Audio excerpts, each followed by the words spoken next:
سورۃ البقرہ آیت نمبر 59 کی تلاوت، ترجمہ اور تفسیر۔ اعوذ باللہ من الشیطان الرجیم، بسم اللہ الرحمن الرحیم۔ فبدل الذین ظلموا قولا غیر الذی قیل لهم فأنزلنا على الذین ظلموا رجزا من السماء بما كانوا یفسقون۔ ترجمہ: پھر ان ظالموں نے جو ان سے کہا گیا تھا اسے ایک دوسری بات سے بدل دیا، تو ہم نے آسمان سے ان ظالموں پر عذاب نازل کر دیا کیونکہ یہ نافرمانی کرتے رہے تھے۔ سورۃ البقرہ آیت نمبر 59 کی تفسیر۔ فَأَنزَلْنَا عَلَى الَّذِينَ ظَلَمُوا رِجْزًا مِّنَ السَّمَاءِ، تو ہم نے آسمان سے ان ظالموں پر عذاب نازل کر دیا۔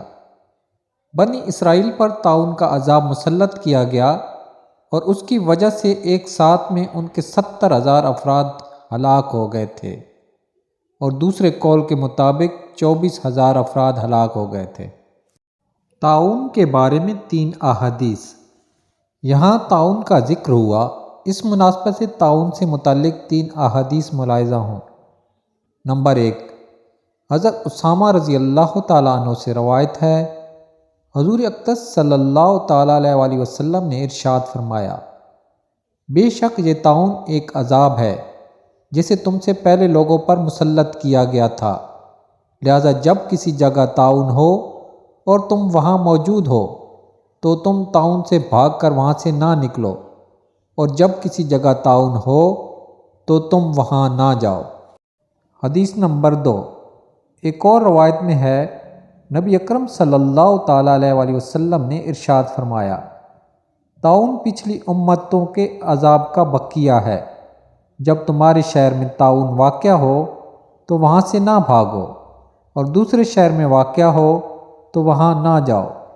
حدیث نمبر 3، ام المومنین حضرت عائشہ صدیقہ رضی اللہ تعالیٰ عنہا فرماتی ہیں، میں نے رسول اللہ صلی اللہ تعالیٰ علیہ وآلہ وسلم سے طاعون کے بارے میں عرض کی تو انہوں نے مجھے بتایا کہ طاعون ایک عذاب ہے، اللہ تعالیٰ جس پر چاہتا ہے یہ عذاب بھیج دیتا ہے، اور اللہ تعالیٰ نے اسے اہل ایمان کے لیے رحمت بنایا ہے۔